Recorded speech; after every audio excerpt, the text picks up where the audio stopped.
Hi hello friends, welcome back to media talks. நான் உங்கள் மௌனிகா. என்னென்னலாம் யோசித்தோம், கடைசியில் வந்து இவ்வளோ ஒரு விஷயத்த நம்ம யோசிக்காமல் போயிட்டோமே அப்படிங்கிற மாதிரி இருந்துச்சு. ஸோ ஃபைனலாக நம்ம காவேரி பேசின எல்லா விஷயத்தையுமே, அதாவது வாய்ஸ் நோட் அமைச்சிருக்காங்க விஜய்க்கு.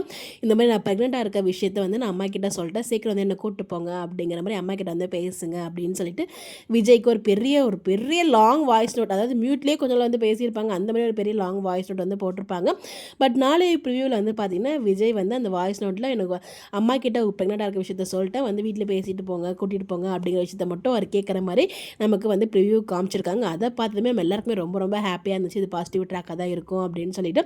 பட் டீம் நம்மளால் நம்ப முடியாது. பட் அதில் ஒரு கன்ஃபியூஷனும் இருக்கிற ட்ரெஸ் காஸ்டியூமில் அதை பற்றி நம்ம தனியாக வீடியோ பேசலாம். இதில் ஃபுல் அண்ட் ஃபுல் ஹாப்பியான அப்டேட். இன்றைக்கி எபிசோட் வந்து உண்மையிலே வந்து ஒரு பாசிட்டிவாக தாங்க நான் பார்த்தேன்.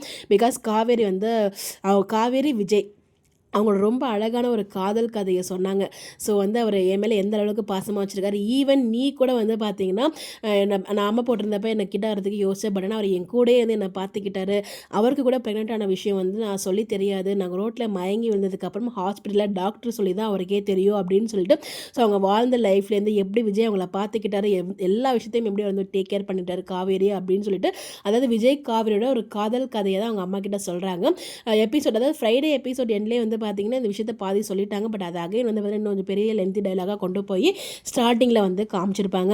ஸோ இதெல்லாம் பார்க்கும்போது இது எல்லாமே இந்த இடத்துல சாரதாமா திருந்தின மாதிரியும் காமிக்கிறாங்க. பட் அதில் வந்து நான் என் பொண்ணுங்க நல்லா அங்கே வாழணும், அதுக்காக நல்லா வந்து பொறுமையெல்லாம் போயிட்டுருக்க முடியாது, நான் விஜய் கிட்ட எப்படி பேசணுமோ அப்படி பேசிக்கிறேன் அப்படிங்கிற மாதிரி சொல்கிறாங்க. வந்து ஏதாச்சும் வாய் விட்டுறாமல் இருந்தால் அதுவே போதும், எந்த பிரச்சனையும் இல்லாமல் நல்லபடியாக விஜய் காவேரி அங்கே அமுச்சு வச்சா போதும். ஸோ விஜய் காவேரி அங்கே தான் போகணும் அவசியம் இல்லை, 2 பேர் தனி கொடுத்துன போனாலும் ஓகே தான். ஏன்னா அங்கே வில்லிகள் இருக்காங்களே, இப்போ இந்த வில்லிகள் போய் இப்போ அந்த வீட்டில் ஒரு பெரிய 2 வில்லிகள் இருக்காங்க, கூடவே சித்தப்பா வந்துட்டா 3 பேர் ஆகிடுவாங்க. ஸோ அதனால் வந்து விஜய் காவேரி சேஃபாக ஹாப்பியாக சந்தோஷமாக வாழணும், அதுதான் நம்ம எல்லாருக்குமே இருக்க ஒரு ஆசைகள். பட் இந்த இடத்துல எப்படியோ காவேரி வந்து ரொம்ப அழகாக அவங்களோட கதையை சொன்னது. அந்த காவேரியோட ஃபேஸ் எக்ஸ்ப்ரெஷன், அதாவது ஃபஸ்ட்டு ஸ்டார்டிங்கில் நம்ம ப்ரொமோஷன் பார்த்தாலே அவ்வளோ எக்ஸ்ப்ரெஷனுங்க, அந்த மூஞ்சில் வந்து அதில் எல்லாமே காமிச்சிட்டாங்க அவங்களோட ஃபீலிங்ஸ் என்னன்னு சொல்லிட்டு. ரொம்ப நல்லா இருந்துச்சு. இந்த இடத்துல நம்ம குமரனுமே சொல்கிறாங்க, அத்தை நீங்களும் எது கோவமெல்லாம் பேசுகிறது, கண்டிப்பாக நம்ம வந்து விஜய் காவேரியை சேர்த்து வைக்கணும், அதுதான் நம்மளோட முடிவாகவும் இருக்கணும் அப்படின்னு சொல்லிட்டு.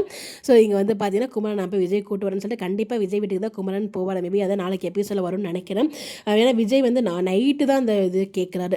ஸோ அப்படிங்கிறப்ப மார்னிங் போயிட்டு விஜய் தேடி குமரன் அவங்க வீட்டுக்கு போகலாம். அங்கே அசிங்கப்படுறதுக்கும் வாய்ப்புகள் இருக்குது. தாத்தா மூலியமாக அவர் இங்கே இல்லைப்பா 4 நாள் வெளியே போகணும்னு சொல்லிட்டு கிளம்பிட்டாரு அப்படிங்கிற விஷயத்தையும் நம்ம குமரன் தெரிஞ்சுக்கிட்டு வரதுக்கும் சான்சஸ் இருக்குது. நாளைக்கு எபிசோட் பார்க்கலாம். பிகாஸ் நம்ம சண்டே எபிசோட் ப்ரொமோ எல்லாமே வந்து பார்த்தீங்கன்னா இன்றைக்கி எபிசோட்லேயே டெலிகாஸ்ட் ஆகிடுச்சு. எதுவும் ப்ரொமோ தான் வெயிட் பண்ணி பார்க்கலாம். எபிசோட் எனக்கு ரொம்ப ஸ்பெஷலாக இருந்தது. விஜய் காவியோட அந்த காதல் கதையை சாரதாமை கிட்ட சொன்னது தான் எனக்கு ரொம்ப பிடிச்சிருந்தது.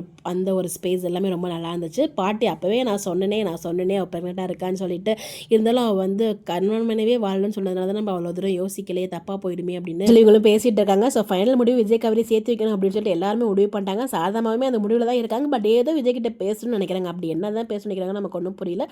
வெயிட் பண்ணி பார்ப்போம். நீங்கள் என்ன நினைக்கிறீங்க? இன்றைக்கி எபிசோட் பற்றி நீங்கள் எப்படி ஃபீல் பண்ணீங்க? உங்களோட பாயிண்ட் ஆஃப் வியூ என்ன, உங்களோட ப்ரெடிக்ஷன் சொல்லி மறக்காமல் கமெண்ட்டில் ஷேர் பண்ணுங்கள். அதை பற்றி நம்ம டிஸ்கஸ் பண்ணுவோம். Bye bye.